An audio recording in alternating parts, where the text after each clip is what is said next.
Hello. Hello. Maisa. Yes. Correct. Correct. Okay, so let's start with how is Dubai treating you? Wow, amazing. I'm loving Dubai because it looks like a world, you know. I went to the desert and I went skiing at the same day, and this was, crazy. So I'm loving here the food, the people, and I feel like it's incredible to see a lot of different cultures in one place. It's true. There's so many nationalities in one place. Yes, I've seen a lot of Brazilians, Latinos, and people from all around the world. Okay, so one of the first things that I'm sure a lot of people asked you when I went to check your social media, Yes. I saw +A.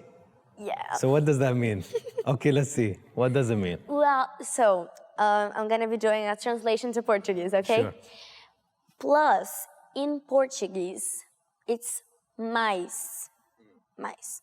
And it's the plus sign we use in math and stuff. And my name is Maisa. So in Brazil, we pronounce A as A. So, mais A. Okay. Which is Maisa. That's cool. And instead of writing, my name, I could just go faster. So I thought, I feel like this is a good way of giving autographs and, just a nickname online. So that's why I created the +A, Maisa. Okay. You wrote in your bio that you are an artist. Yes. What does an artist mean to you? I feel like art is something really personal. So sometimes what I think is art, it's not art for you, but I feel like an artist has to express himself through art. So you try to impact other people with what you're doing. If you're singing a song, you sing because you want to impact other people, because you want to show emotion.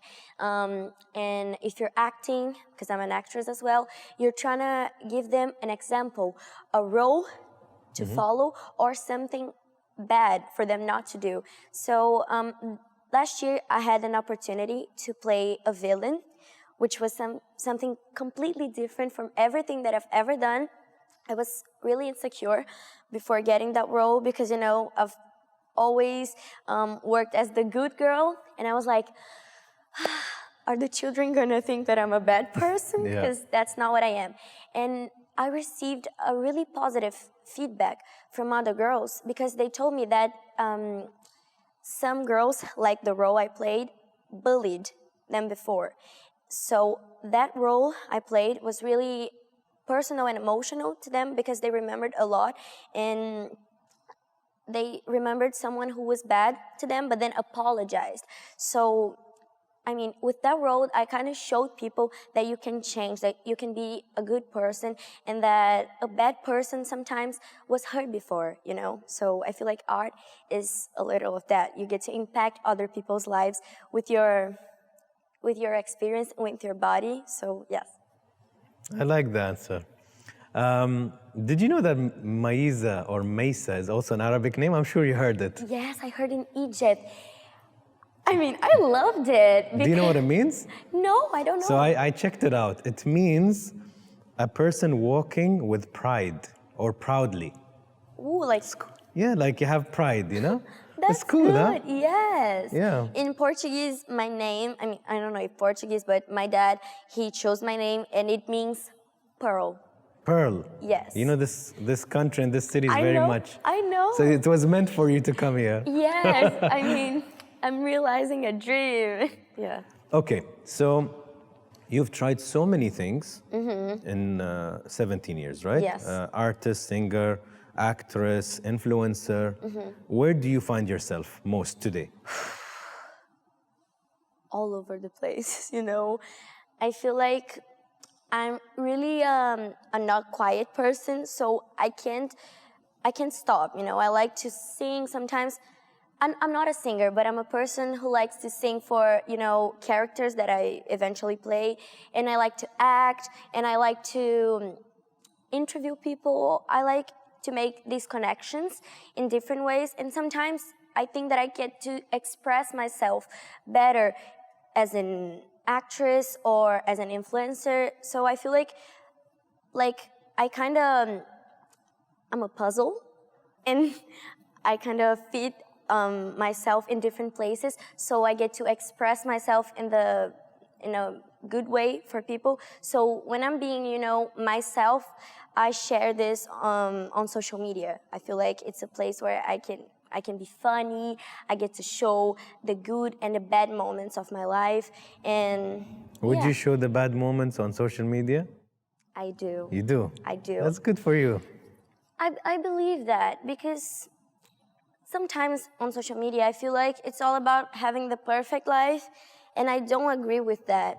Absolutely. Because we're all humans. We go through bad moments and good moments. So why only showing people what they want to see? Sometimes you must show them that you're just like them, that words can hurt.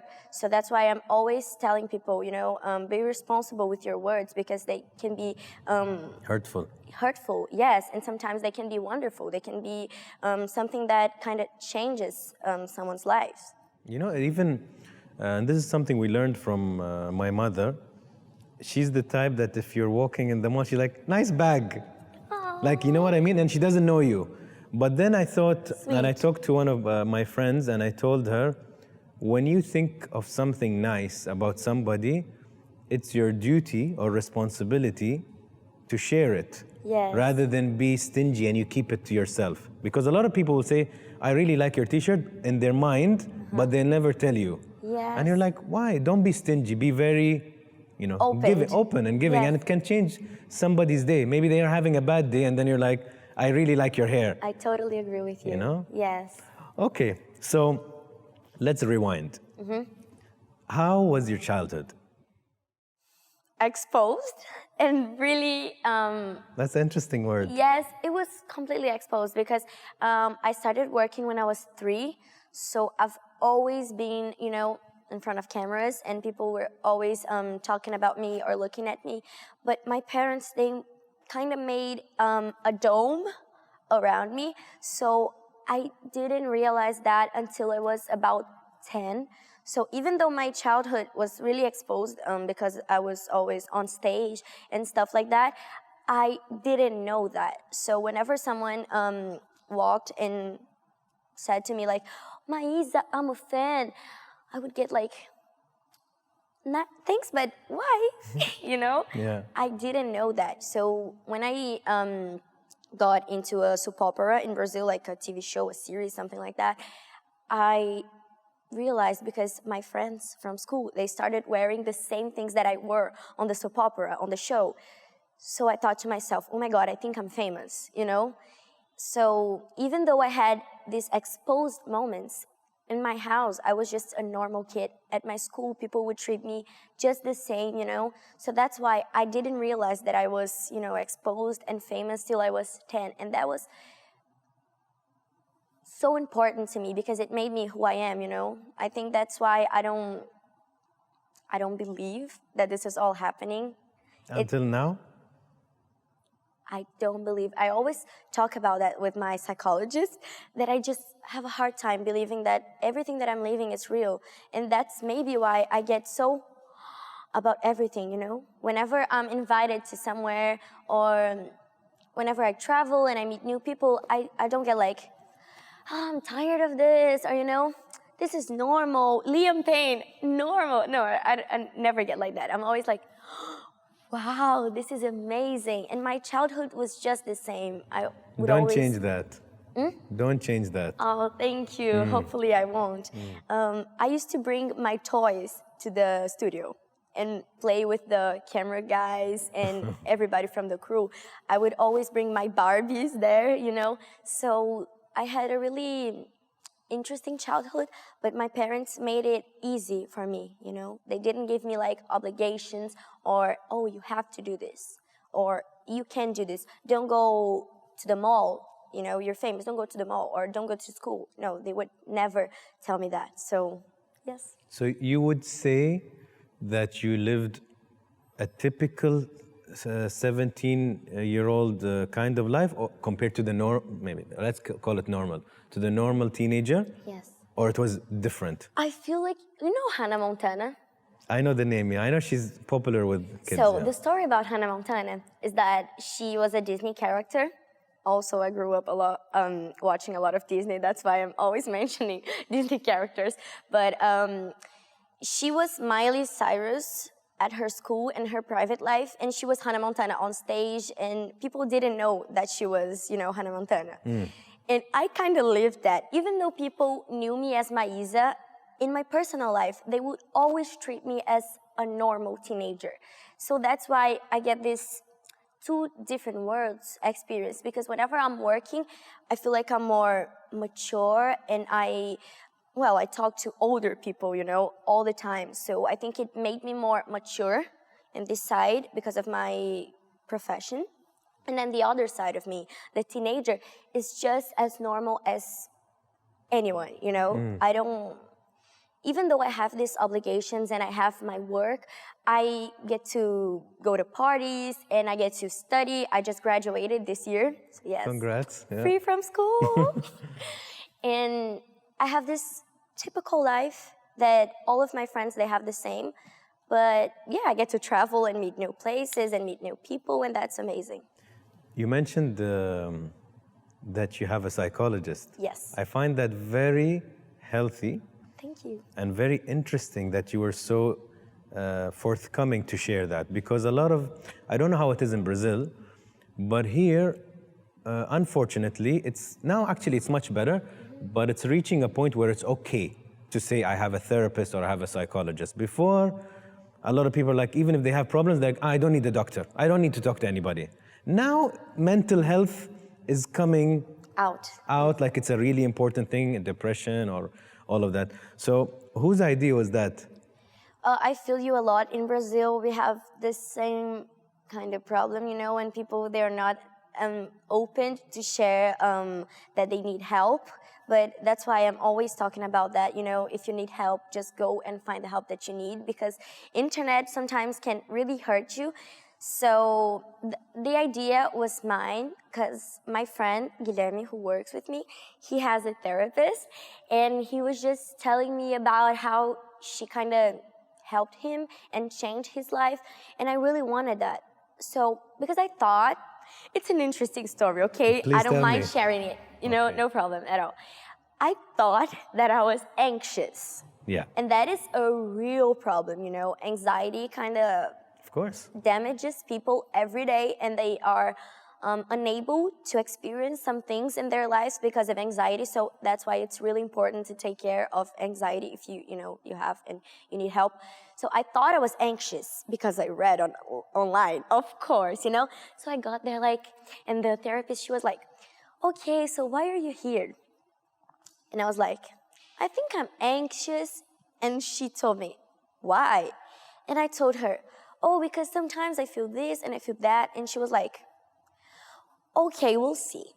So time went by, and she told me, you're not anxious at all, You're just, how can I say, active. Yeah, energetic. Yes, energetic. I'm really energetic.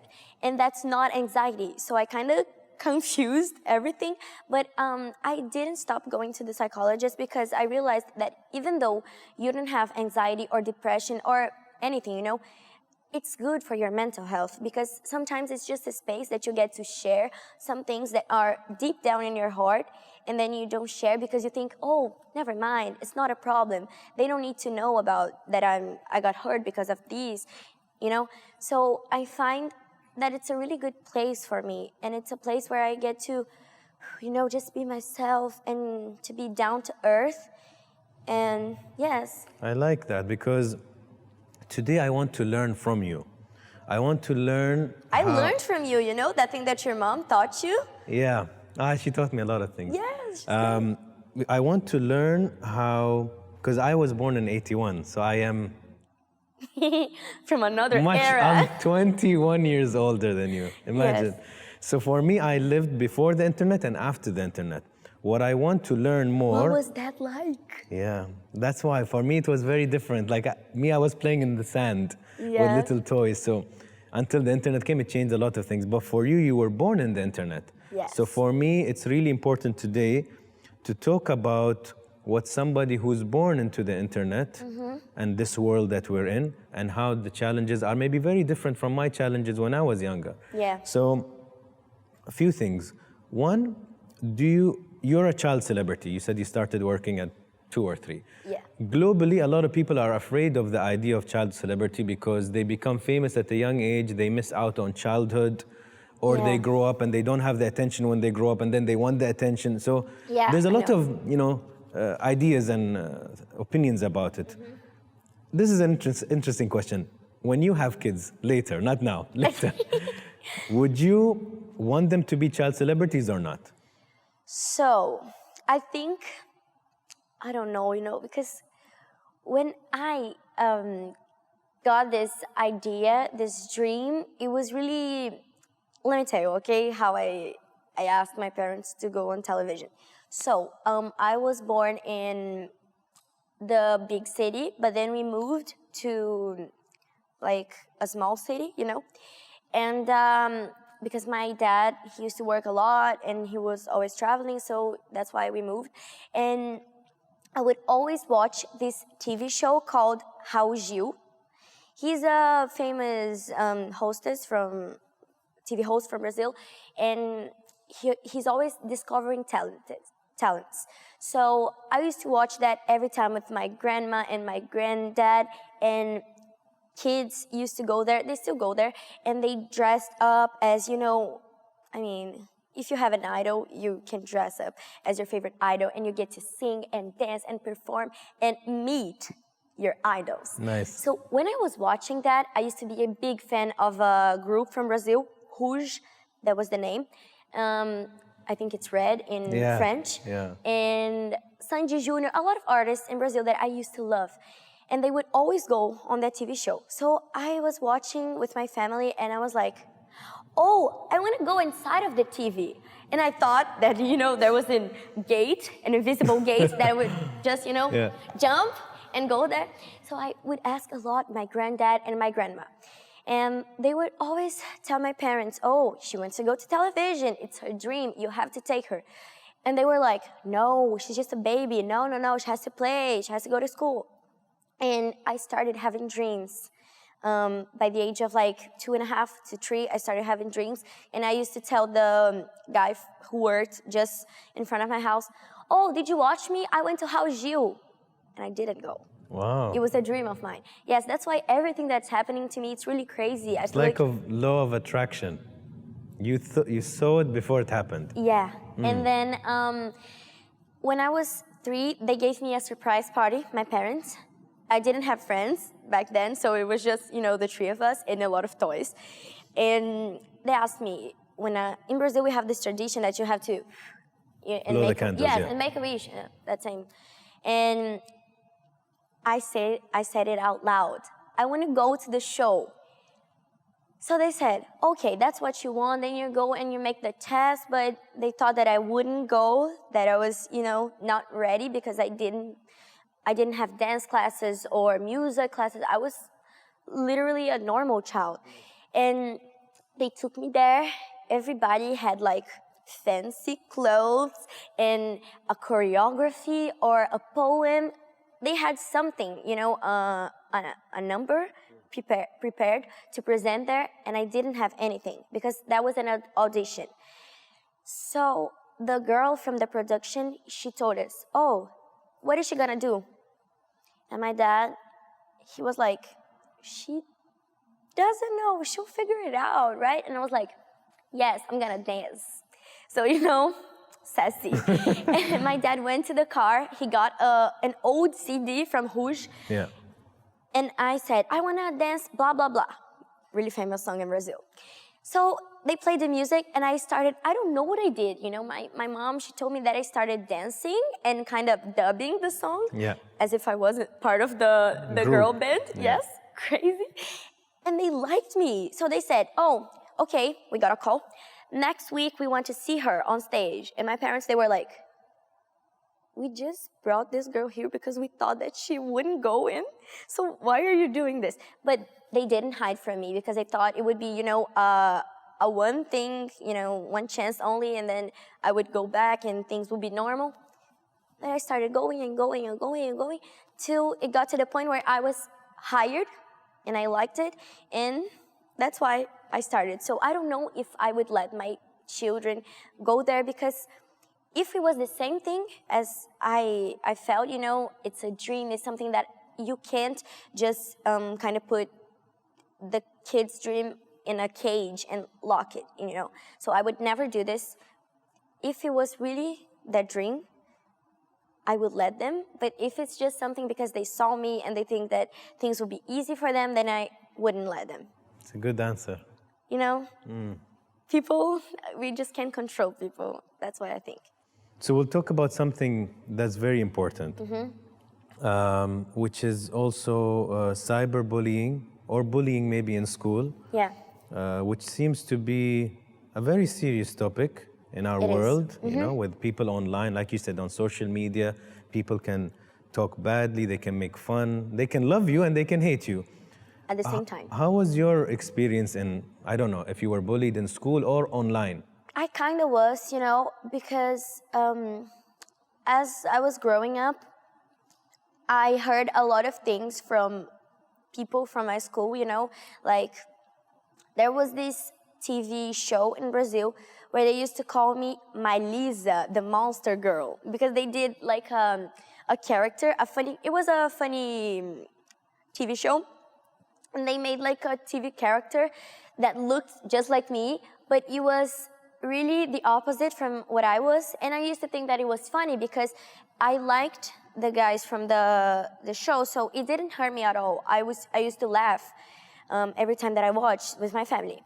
But people from my school started calling me like monster when I was, you know, 7, 8. So I got really sad, and I started to go like, I'm not a monster, you can play with me, you know, I'm not gonna hurt you, I'm not gonna do anything, I'm not gonna kill you. And I started to be really sad about it, and I told my parents, and then I told, when I went to Silvio Santos' show, I kind of talked about it in public, and it kind of stopped, you know, because I feel like my colleagues from school, they realized that it's not just because they do that joke on television that they can bring that, you know, to school, where I'm just trying to be normal and make fun of my face because of that. So that's why I think that it's really personal when it comes to bullying, because the words, even though it's a joke and people think they're not going to hurt you, it can be really hurtful, you know, and you can get sad because of a joke. So I always tell people, it's not a joke if the person is not laughing, you know. And about cyberbullying, I'm always open on Twitter, on Instagram, and YouTube to kind of share moments where I explain to people that if I tell you, no, you're ugly, you're an awful person, even though I don't mean that, the person already heard it, and it will be truth. So that's why you have to be careful with your words. And I feel like it's a problem because when we are teenagers, we are not, you know, kind of ready. We didn't live enough to kind of overcome all of this and, you know, be, oh, I know that I'm not that. I know that I'm not ugly. I know that I'm not this or that. We are still kind of discovering who we are and where we belong. So that's why we are kind of shaping ourselves to the world. So when you hear something about your appearance and your hair, the way that you look, that's why it's really worse than it would be for like someone who's, I don't know, 30 or 40, because, yeah. But how do you deal with it personally? Because you're popular. Yeah. You're not somebody who has only 100 followers, you have millions. Yeah. So is it easy to deal with it? Do you ignore, do you block? I ignore and block most of the times, and I try to pay attention to the positive comments and, you know, the love that they're sharing. I try to pay attention to that. But sometimes you're fragile, you're not in a good day. So, you know, you get 100 of comments, good comments. You're beautiful, I love you, send me kisses, you know. And you read that one, that one comment saying, I thought you were nicer or something like that. And that gets you, you know, because you're not in a good day. So sometimes I respond that I know that I'm wrong, that I shouldn't do this, but sometimes I do respond, and especially I respond when I think that is something that can be a rumor and that people they will believe. Yeah, so you need to clarify. Yes, I need to clarify things, so sometimes I use my social media to respond haters in order to clarify and for people not to make fake stories about me and that end up as something tragic, to the media. Why is women empowerment so important to you? Because I feel like we have to own our space and to show that you can do everything, You don't have to be defined by your body or the way that you look like. You can just be everything that you want to be. That's why I think that woman empowerment, it's really important. And especially because I feel like women, they are really smart and they are really intelligent, but people, sometimes they pay attention to the way that woman looks so much that they don't see what's, Beyond. Yes, that what's beyond or what is inside of women. That's why I always share that that thing, that you can do everything. I asked a Brazilian friend, and he said that you're very famous for being honest. That's why you became popular, because you would be very natural. And that's how you became famous, because you would say something that is so honest, everybody's like, oh, And I think that's what... I do that a lot. Okay, so do you think with age, you become less honest? Kinda, I mean, with me, it kinda didn't happen yet. So sometimes I can get, people, sometimes they say that honesty is something good. I feel like sometimes it's good and bad. I agree. Because you have to kind of measure your honesty, because I feel like if your honesty can hurt someone, then you should, think about it before you say. So that's I say there is an art to honesty. So for example, let's say our friend became very fat. I can say, you're fat, and he'll be hurt. Or I can say, you used to look much better. I really think you should go back to the gym. You look great when you go to the gym. I said the same thing. Yeah, but in a different way. Yes, I agree way. with you. And I feel like with some people, you don't have the space or the, the friendship to say some truths that may hurt the people. So, yes, I feel like honesty, you should really get intimate to the person, so then you can say something. But if someone hurts you and it's not as, I don't know, your boss, something like that, someone that sometimes you don't have this intimacy and this relationship, I feel like you should say, you should be honest with this person, even though it will probably hurt.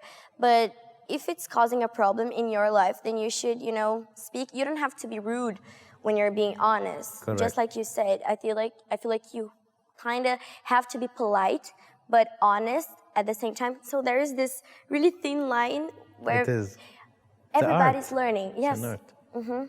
Okay, quicker questions. Oh, that's so hard. No, they're not too quick. I'm more chilled. Okay. Are you afraid of anything? Yes. Tell me. Pigeons? Pigeons? Yes.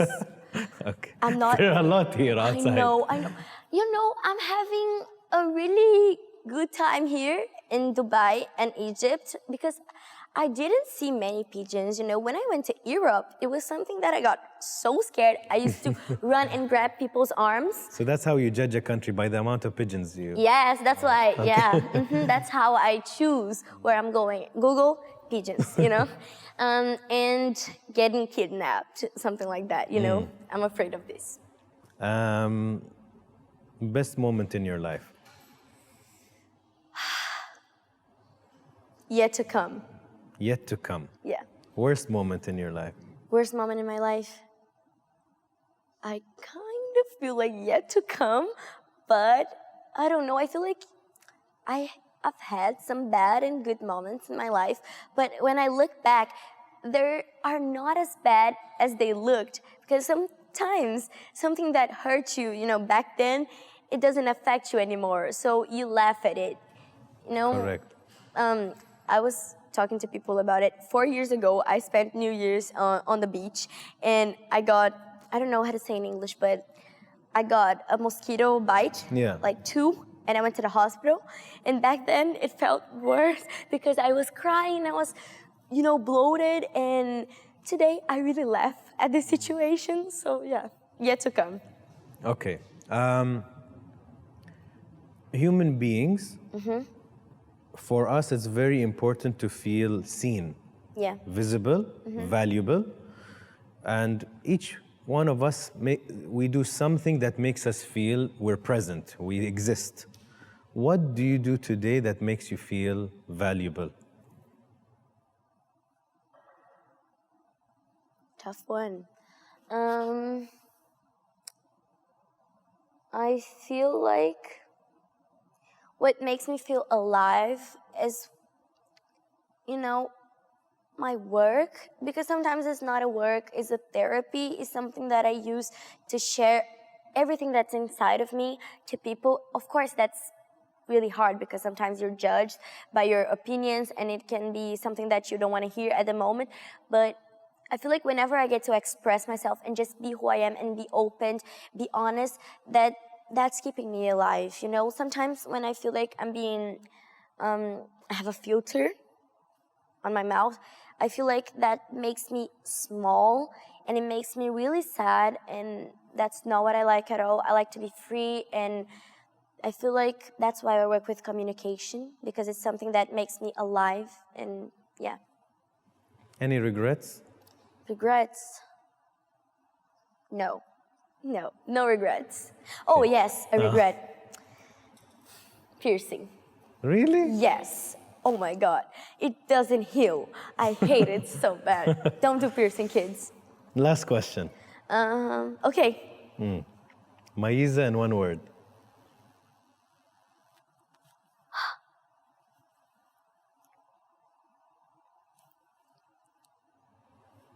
Don't cheat.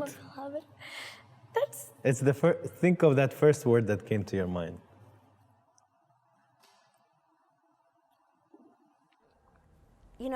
changing. Evolving. Evolving, yes, that's the word. Thank you so much. Evolving. Thank you for today. Thank you. Nice to meet you.